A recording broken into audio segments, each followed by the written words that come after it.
Juste avant que la vidéo commence, tu dois absolument savoir que tu peux récupérer une formation gratuite Assure ton bull market comme un pro et en plus de ça un accès VIP au contenu exclusif. Défile dans la description de cette vidéo, clique sur le premier lien juste ici, clique sur obtenir gratuitement, remplis ce formulaire, trade sur notre plateforme partenaire BitGet et obtiens le contenu VIP qui te permettra de trader à mes côtés en suivant mes stratégies et un accès VIP sur mon Discord. Également, tu recevras automatiquement mon top 5 altcoins pour 2024. Tu peux retrouver une vidéo qui t'explique tout dans la description juste ici. Bon visionnage. Bonjour à tous, j'espère que vous allez bien. On se retrouve pour le brief du jeudi 16 mai 2024. On se fera un point Bitcoin, Ethereum, CP également. Et on fera un point STX aujourd'hui, c'est vous qui avez décidé en commentaire. Je remets du coup en jeu le ton contre GRT, il est pas mal revenu en commentaire, donc c'est à vous de décider. Le commentaire qui reviendra le plus gagnera l'analyse. Alors du coup, le Bitcoin qui explose hier pendant le CPI, les chiffres se sont améliorés, même si c'est vraiment pas exceptionnel. On était légèrement sous les attentes. Vous voyez que l'inflation, on était à 3,5 le mois dernier, là on est à 3,4. Est-ce qu'on peut dire vraiment qu'il y a une reprise baissière? Pas forcément. Après, le marché réagit de la manière dont il le souhaite. Mais vous voyez que l'inflation ici n'est toujours pas sortie d'affaire, surtout avec un PPI qui avait augmenté un petit peu. Donc, ouais, l'inflation qui baisse, toujours pas en vérité. On a juste, je pense qu'on s'est juste servi de ce narratif pour faire un bon squeeze, parce qu'il y avait pas mal de gens à short squeeze. On en avait parlé, il y avait trop de zones qui avaient été laissées intactes, comme si elles avaient été préparées pour être squeeze. Vous vous rappelez ici, ces sommets complètement égaux, on en avait parlé, ça, on laissera pas ça intact, les 63 500. Et le marché, on a profité pour également aller déclencher le Monday High du 6 mai. C'était également une bonne zone de stop ici. C'était le dernier sommet qu'on avait juste ici en daily. Voilà, ce dernier sommet ici du 6 mai qui était le haut de lundi. Donc, on avait grosse zone de stop juste ici et le haut de lundi, bam, en une bougie, on est venu déclencher tout ça. Alors maintenant, ce qu'il va falloir surveiller au niveau du BTC, c'est la prochaine zone, ok. Enfin, avant, il y a plusieurs étapes. Alors, premièrement, on vient en H4 et il y a de grosses probabilités que le marché revienne dans ces imbalances à un moment. La question, c'est quand on ne peut pas savoir, ok. Ça peut être aujourd'hui, ça peut être demain, ça peut être la semaine prochaine, mais je vous donne les zones d'intérêt. Pour moi, le marché va probablement revenir ici dans cette imbalance haussière. Donc entre 66 400, 63 000 dollars. Est-ce que ça voudrait dire à ce moment-là, oh là là, c'est très bearish? Non, pas dans l'immédiat, ok. C'est une zone que le marché peut retester. Ici, on a le break de ces sommets, donc ça semble être une bonne zone de retest pour essayer justement de poursuivre vers la prochaine zone qui sera au-dessus des 68 000 dollars, car c'est une zone qui demande à être comblée. On en a parlé il y a quelques temps, hein, mais il y avait des objectifs clairs ici, 65 500, tous ces sommets dans l'imbalance daily dans laquelle on n'est jamais revenu. Ça, le marché a une mémoire, garde ça en mémoire et va y revenir tôt ou tard. Est-ce que c'est le bon moment d'y aller? Peut-être, parce que là quand même on a pris pas mal de zones de stop, etc. Donc, à voir juste ici si on va pouvoir y aller ou non, ok. 68 000, moi, ça me semble être une zone cohérente pour essayer de décharger un petit peu au niveau de certaines positions, tout simplement. On a vu ensemble, hein, le setup était tout con, mais réintégration, création d'imbalance, 61 300 juste ici, invalidation au niveau de cette mèche, car si on retournait là-dessous, il n'y a plus rien de bullish, sauf qu'on n'y est pas revenu. Du coup, c'était toujours bullish et l'objectif, c'est soit un 2 pour 1, donc là, en l'occurrence, ça aurait été bon, ou simplement, j'en avais parlé, avoir des TP intermédiaires, c'est-à-dire un TP ici, un TP ici, un TP ici et un TP à l'ATH. En théorie même, cette pattern qu'on est en train d'avoir sous nos yeux est une pattern direction l'ATH, c'est-à-dire consolidation ici, avec la petite manipulation qui vient récupérer les stops, la déviation, puis ensuite la réintégration, expansion qui va chercher justement tous les stops au-dessus de l'ATH. Donc on veut toujours être dans ce schéma ici avec une livraison du prix au-dessus de l'ATH. Maintenant, d'un point de vue dynamique du prix, quand on regarde un petit peu en daily, actuellement, la dynamique du prix, notre dernier sommet est ici. Ok, notre dernier swing high est là, c'est ce swing qu'il faut essayer de breaker pour avoir éventuellement un prix qui pourrait se diriger vers l'ATH. Tant qu'on ne brise pas ce swing ici, techniquement, le prix peut toujours essayer de former encore une fois ici un sommet de piège pour essayer de retourner plus bas. Donc ça serait bien de venir bouffer ce sommet ici des 67 000 et de venir déclencher tout simplement ce break. Donc là, c'est un peu une zone, c'est le pire endroit pour se positionner acheteur si vous voulez vous positionner acheteur. Et en tant que short, va falloir attendre des signaux un peu court terme. Pour l'instant, il n'y a rien du tout et va pas falloir être trop gourmand. Vite manager sa position parce qu'à tout moment le marché peut juste voilà, retracer un peu, hop on est venu dans les imbalances, merci au revoir, on continue de pousser plus haut. Maintenant, attention, après le CPI et une extension aussi forte, il y a eu beaucoup de gens qui se sont fait arracher sur les contrats dérivés. Ça, on le voit ici, mais il y a eu pas mal de liquidations short. Il y a beaucoup de gens également qui ont tradé hier après le CPI et qui se sont vraiment positionnés fortement. Il y a beaucoup de shorts qui sont bloqués. Donc, bien sûr, quand l'open interest monte, il y a des shorts et des longs qui se positionnent, hein. Mais là, les gens se sont massivement positionnés ici dans ce rectangle violet. Ok. Les shorters, certains shorters ont été liquidés, je le vois ici, il y a eu une grosse fermeture d'open interest, donc des longs ont fermé leur position et des shorts également. Je pense qu'il y a beaucoup de shorters hier en gros levier qui se sont fait éclater. Et là, on voit ce matin, les fundings remontent un petit peu, les open interest remontent pendant cette consolidation. Donc là, pareil, il y a de nouvelles personnes qui longuent et qui shortent le marché. Il faut savoir que le marché va généralement aller contre la majorité. C'est-à-dire que si il y a énormément de shorters et que ça demande pas trop d'énergie d'aller récupérer leur stop et leur liquidation, le prix va y aller. Ok. Donc ce qu'il faut surveiller pour moi, c'est simple. Si le prix repasse sous ces niveaux, où les positions se sont déclenchées, à ce moment-là, c'est tous les acheteurs qui deviennent bloqués. Et donc à ce moment-là, la zone logique et cohérente pour sortir ces acheteurs, elle est juste ici. C'est sous les 60 900 $. Là, sous tous ces lots qu'on a laissés. Ok. D'ailleurs, ça serait une bonne zone dans laquelle venir juste pour emmerder ceux qui se sont positionnés longs après le CPI. Mais pour faire ça, va falloir repasser, je dirais personnellement, sous les 63 600 $ pour essayer justement de déclencher ce fameux move, hein, qui ira liquider les gens qui sont positionnés à l'achat ici. Maintenant, il y a tellement de shorters qui sont bloqués là que tant que le prix perd pas de momentum, franchement, on peut push assez facilement vers des zones évidentes de stop et de liquidation. Bah, la prochaine, c'est, vous voyez, tous ces sommets qu'on a là.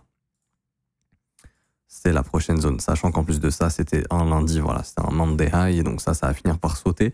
Donc le marché, il est attiré par cette zone, 67 300. Mais avant d'y aller, peut-être faire un petit pullback ici. Par exemple, au niveau des breakers qu'on a eu là. Ouais, ça me paraît être de bons objectifs, honnêtement. Je dirais un pullback dans la zone des 64 300, 63 700. Ça me paraît être une zone attendue, honnêtement. Je vais juste la tracer comme ça. Hop. Voilà. Ça paraît être une zone de retest intéressante, ici, pour envisager une continuation haussière.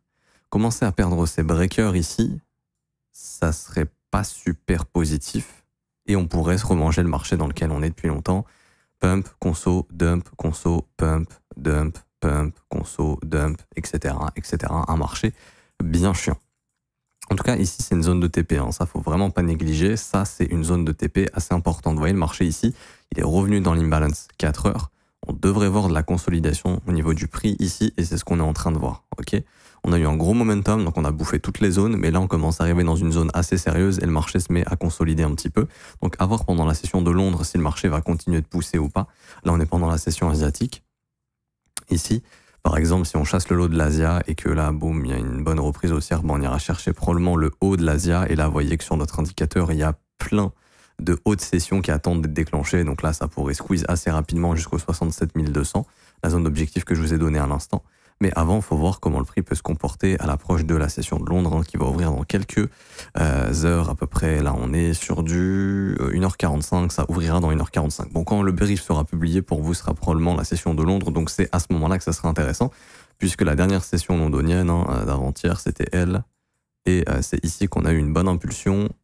Et hier, pendant le CPI, bien évidemment, grosse impulsion, également pendant la session américaine. Donc à voir si la session de Londres confirmera, ou si la session de Londres, elle, sera plutôt dans une optique de retracement, tout simplement. Et en cas de retracement, bah, y a des zones évidentes. Hein. Comme je l'ai indiqué, pour moi, ça serait ce breaker ici, dans laquelle on a de l'imbalance, donc autour des 63 800, 64 200 $. Pas plus de choses à dire. Donc ouais, plutôt positif, la réaction du prix ici sur le Bitcoin, honnêtement. Zone évidente à retester, hein, clairement, cette imbalance 69 500 et 68 000 $ en daily. Pour moi, il n'y a plus rien en fait, on a déjà fait le taf ici. On était déjà venu dans cette imbalance, maintenant c'est définitivement comblé. C'est simple, soit c'est un méga piège, on est juste revenu chasser ce sommet ici et on va repartir au sud, ok. Si c'est pas un piège, je pense qu'on va simplement pullback c'est high ici pour faire une continuation assez rapidement vers les 68 000. Voilà, vraiment le graphique daily est très simple à lire pour ma part. Donc ouais, faut pas réintégrer les sommets ici, les breakers qu'on a eu pour faire de la continuation. Si on retourne là-dessous, là ça pue et il y a des zones évidentes, hein, 60 100 $. Et derrière, bah, si jamais on perd l'imbalance, malheureusement, ce sera un nouveau lot. Et ça, c'était un gros piège. Avec le CPI, on en aurait profité pour liquider tout le monde pendant un événement de liquidité. Donc ça, il faudra faire extrêmement attention.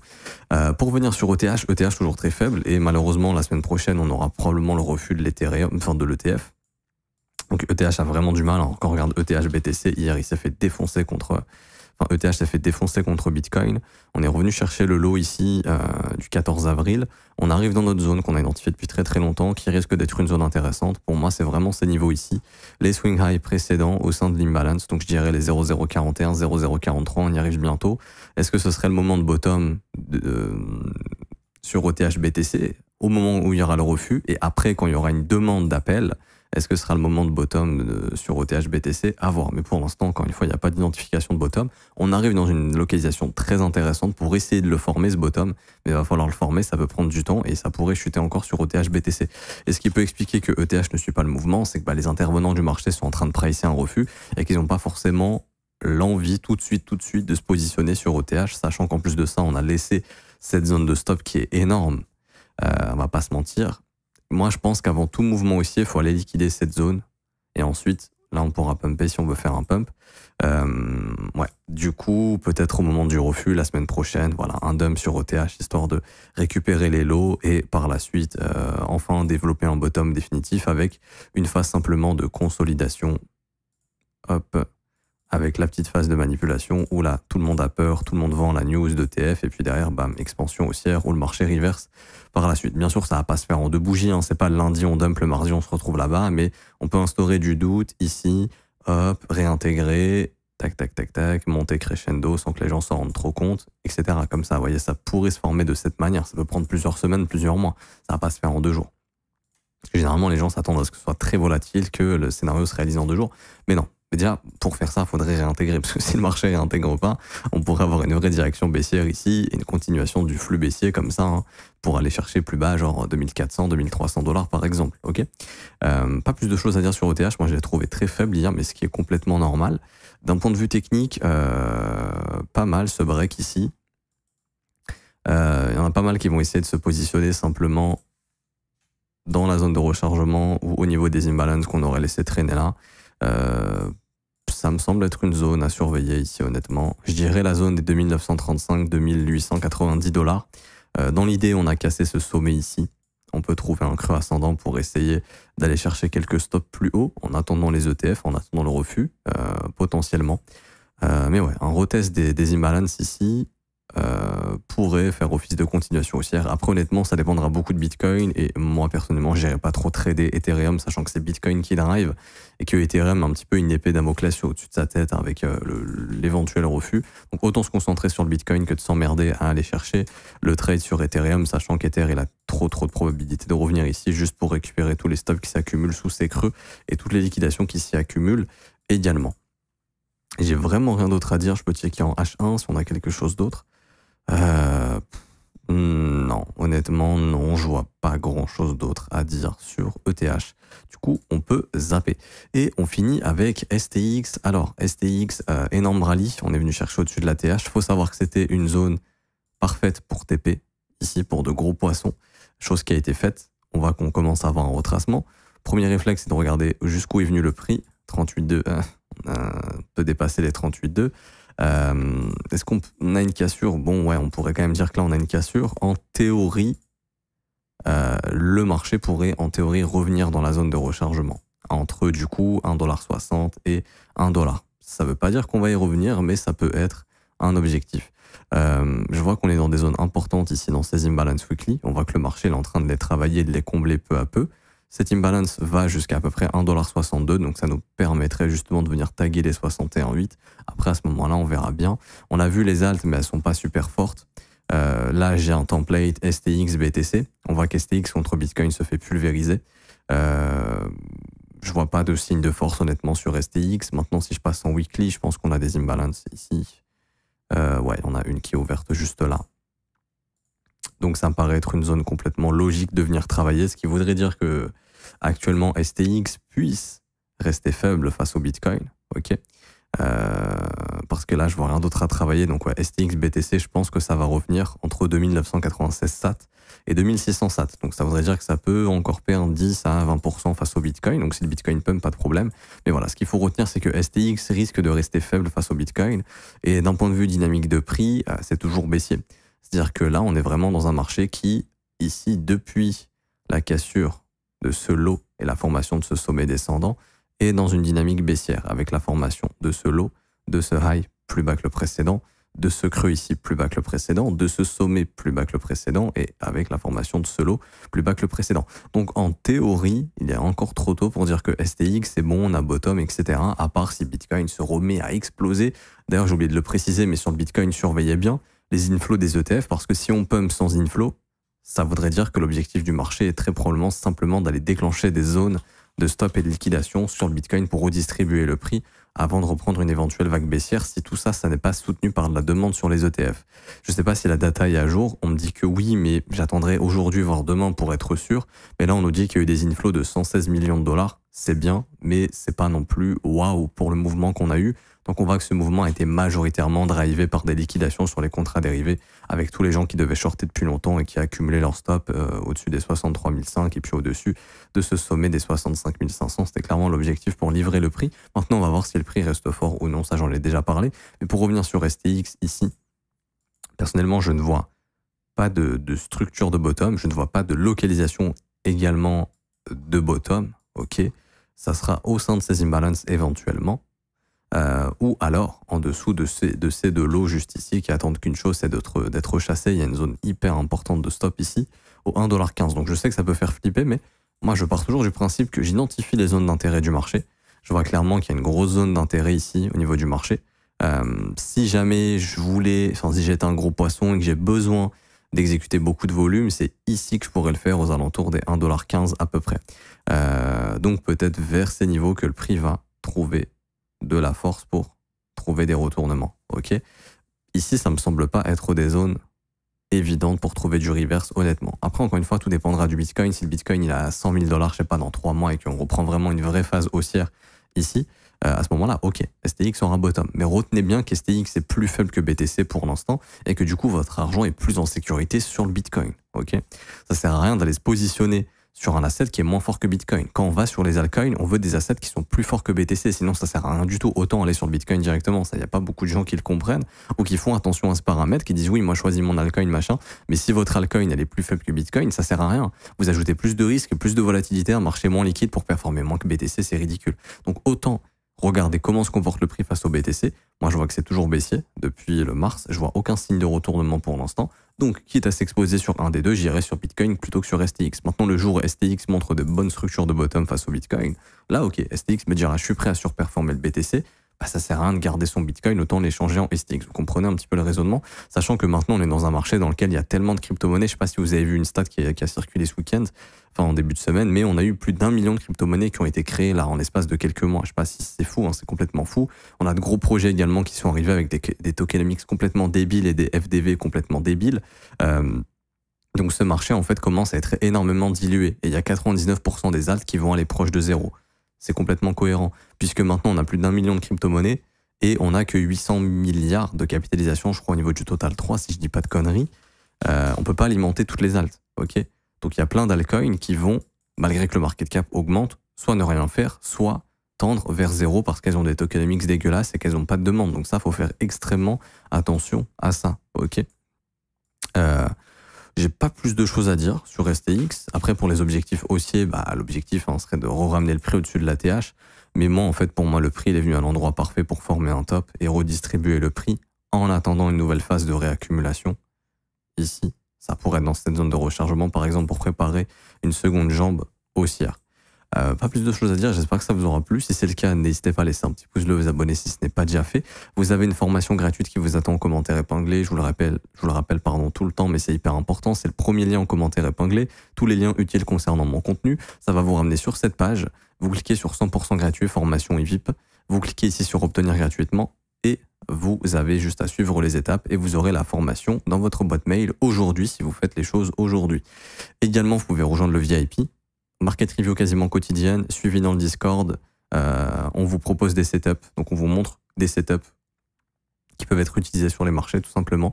On vous fait des reviews de trade, etc. Enfin, on fait plein de choses dans le VIP, c'est 100% gratuit. Cliquez sur comment rejoindre le VIP gratuitement si vous voulez progresser en trading et on s'en fout de comprendre les mouvements, mais comprendre ce que vous faites et où vous devez agir et où vous ne devez pas agir. On vous apprend tout ça dans le VIP et c'est 100% gratuit.